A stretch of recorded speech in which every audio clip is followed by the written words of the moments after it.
जय श्री कृष्णा, राधे राधे।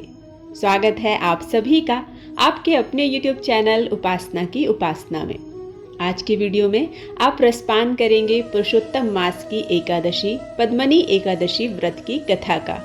पौराणिक कथा के अनुसार युधिष्ठिर ने पूछा, भगवान, अब मैं श्री विष्णु के व्रतों में उत्तम व्रत का जो सब पापों को हर लेने वाला तथा व्रती मनुष्यों को मनवांछित फल देने वाला हो, ऐसे व्रत का श्रवण करना चाहता हूँ। जनार्दन, पुरुषोत्तम मास की एकादशी की कथा कहिए। उसका क्या फल है और उसमें किस देवता का पूजन किया जाता है? प्रभु, किस दान का क्या पुण्य है? मनुष्यों को क्या करना चाहिए? उस समय कैसे स्नान किया जाता है? किस मंत्र का जप होता है? कैसी पूजन विधि बताई गई है? हे पुरुषोत्तम, इस पुरुषोत्तम मास में किस अन्न का भोजन उत्तम है? यह संपूर्ण ज्ञान आप मुझे विस्तार पूर्वक बताइए। भगवान श्री कृष्ण बोले, राजेंद्र, अधिक मास आने पर जो एकादशी होती है वह कमला नाम से प्रसिद्ध है। वह तिथियों में उत्तम तिथि है। उसके व्रत के प्रभाव से लक्ष्मी अनुकूल होती है। उस दिन ब्रह्म मुहूर्त में उठकर भगवान पुरुषोत्तम का स्मरण करें और विधि पूर्वक स्नान करके व्रती पुरुष व्रत का नियम ग्रहण करें। घर पर जप करने का 1 गुना, नदी के तट पर 2 गौशाला में सहस्त्र गुना, अग्निहोत्र ग्रह में 1100 गुना, शिव के क्षेत्रों में, तीर्थों में, देवताओं के निकट तथा तुलसी के समीप 1,00,000 गुना और भगवान विष्णु के निकट अनंत गुना फल प्राप्त होता है। अवंतीपुरी में शिव शर्मा नामक एक श्रेष्ठ ब्राह्मण रहते थे। उनके 5 पुत्र थे। इनमें से जो सबसे छोटा था वह पापाचारी हो गया था, इसलिए पिता तथा स्वजनों ने उसे त्याग दिया था।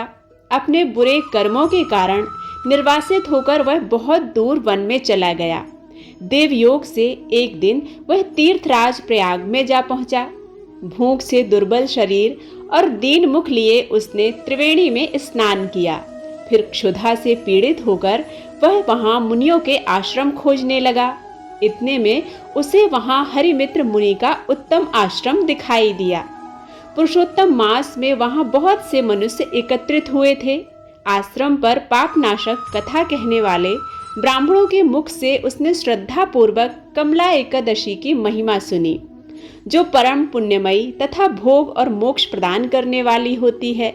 जय शर्मा ने विधि पूर्वक कमला एकादशी की कथा सुनकर उन सबके साथ मुनि के आश्रम पर ही व्रत किया।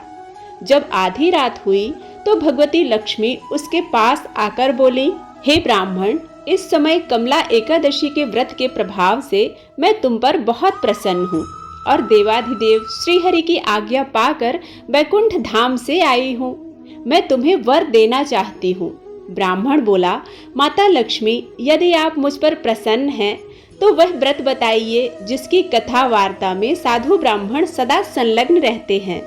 लक्ष्मी जी ने कहा, ब्राह्मण, एकादशी व्रत का महात्म श्रोताओं के सुनने योग्य सर्वोत्तम विषय है। यह पवित्र वस्तुओं में सबसे उत्तम है। इससे दुःस्वप्न का नाश तथा पुण्य की प्राप्ति होती है, इसलिए इसका यत्न पूर्वक श्रवण करना चाहिए। उत्तम पुरुष श्रद्धा से युक्त होकर 1 या आधे श्लोक का पाठ करने से भी करोड़ों महापातकों से तत्काल मुक्त हो जाता है। जैसे मासों में पुरुषोत्तम मास, पक्षियों में गरुण तथा नदियों में गंगा श्रेष्ठ है, उसी प्रकार तिथियों में एकादशी तिथि उत्तम है। समस्त देवता आज भी एकादशी व्रत के ही लोभ से भारतवर्ष में जन्म लेने की इच्छा रखते हैं। देवगण सदा ही रोग शोक से रहित होकर भगवान नारायण का पूजन करते हैं। जो लोग मेरे प्रभु भगवान नारायण के नाम का सदा भक्ति पूर्वक जप करते हैं, उनकी ब्रह्मा आदि देवता सर्वदा पूजा करते हैं। जो लोग श्री हरि के नाम जप में संलग्न हैं, उनकी लीला कथाओं के कीर्तन में तत्पर हैं तथा निरंतर श्री हरि की पूजा में ही प्रवृत्त रहते हैं, वे मनुष्य कलयुग में कृतार्थ हैं। यदि दिन में एकादशी और द्वादशी तथा रात्रि बीतते बीतते त्रयोदशी आ जाए तो उस त्रयोदशी के पारण में 100 यज्ञों का फल प्राप्त होता है। व्रत करने वाले पुरुष को चक्र सुदर्शनधारी देवाधिदेव श्री विष्णु के समक्ष इस प्रकार से प्रार्थना करनी चाहिए, हे कमल नयन, भगवान अच्युत, मैं एकादशी को निराहार रहकर दूसरे दिन भोजन करूंगा। आप मुझे शरण दें।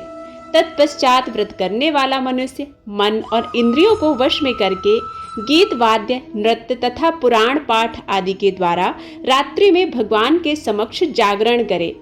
फिर द्वादशी के दिन उठकर स्नान के पश्चात जितेंद्रिय भाव से विधि पूर्वक श्री विष्णु की पूजा करे। एकादशी को पंचामृत से जनार्दन को नहलाकर द्वादशी को केवल दूध में स्नान कराने से श्री हरि का सायुज्य प्राप्त होता है। पूजा करके भगवान से इस प्रकार प्रार्थना करनी चाहिए। अज्ञानतिम्रान्ध्रश्च वृतानेन केशवा प्रसीद सुमुखो भूत्वा ज्ञानदृष्टिप्रदो भव। अर्थात, हे केशव, मैं अज्ञान रूपी रतौंधी से अंधा हो गया हूँ। आप इस व्रत से प्रसन्न हो और प्रसन्न होकर मुझे ज्ञान दृष्टि प्रदान करें। इस प्रकार देवताओं के स्वामी देवाधिदेव भगवान गदाधर से निवेदन करके भक्ति पूर्वक ब्राह्मणों को भोजन कराएं तथा उन्हें दक्षिणा दें।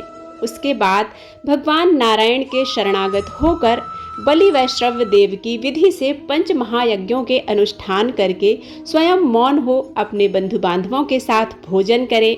इस प्रकार जो शुद्ध भाव से पुण्यमय एकादशी का व्रत करता है वह पुनरावृत्ति से मुक्त हो जाता है और वैकुंठ धाम को प्राप्त होता है।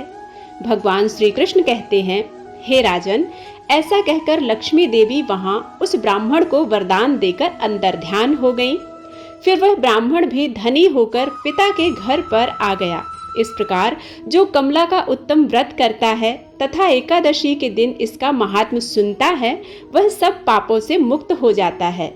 युधिष्ठिर बोले, हे जनार्दन, पाप का नाश और पुण्य का दान करने वाली एकादशी के महात्म का पुनः वर्णन कीजिए, जिसे इस लोक में करके मनुष्य परम पद को प्राप्त होता है। भगवान श्री कृष्ण ने कहा, हे राजन, शुक्ल या कृष्ण पक्ष में जब भी एकादशी प्राप्त हो उसका परित्याग नहीं करना चाहिए, क्योंकि वह मोक्ष रूप सुख को बढ़ाने वाली है। कलयुग में 2 एकादशी ही भव बंधन से मुक्त कराने वाली होती हैं, संपूर्ण मनोवांछित कामनाओं को देने वाली तथा पापों का नाश करने वाली होती हैं। एकादशी रविवार को किसी मंगलमय पर्व के समय अथवा संक्रांति के दिन ही क्यों ना हो, सदा ही उसका व्रत करना चाहिए। भगवान विष्णु के प्रिय भक्तों को एकादशी का त्याग कभी नहीं करना चाहिए। जो शास्त्रोक्त विधि तथा लोक में एकादशी का व्रत करते हैं वे जीवन मुक्त देखे जाते हैं, इनमें तनिक भी संदेह नहीं है। युधिष्ठिर ने पूछा, श्री कृष्ण, वे जीवन मुक्त कैसे हैं तथा विष्णु रूप कैसे प्राप्त होते हैं? मुझे इस विषय को जानने के लिए बड़ी उत्सुकता हो रही है। भगवान श्री कृष्ण बोले, हे राजन, जो कलयुग में भक्ति पूर्वक शास्त्रीय विधि के अनुसार निर्जल रहकर एकादशी का उत्तम व्रत करते हैं वे विष्णु रूप तथा जीवन मुक्त क्यों नहीं हो सकते हैं? एकादशी व्रत के समान सब पापों को हरने वाला तथा मनुष्यों की समस्त कामनाओं को पूर्ण करने वाला पवित्र व्रत दूसरा कोई नहीं है। दशमी को एक बार भोजन करें, एकादशी को निर्जल व्रत तथा द्वादशी को पारण करके मनुष्य श्री विष्णु के समान हो जाते हैं। भगवान श्री कृष्ण से युधिष्ठिर कहते हैं, हे पुरुषोत्तम, आपने इस पुरुषोत्तमी एकादशी के व्रत का जो महात्म्य बताया है, इसकी जो कथा आपने कही है, उसको सुनकर मैं धन्य हो गया हूँ। बोलो श्री हरि विष्णु भगवान की जय, एकादशी माता की जय। उम्मीद है कि यह कथा आप सभी को पसंद आई होगी। यदि पसंद आती है तो लाइक करना मत भूलिएगा। मिलते हैं एक नई कथा के साथ, तब तक के लिए जय श्री कृष्णा, राधे राधे।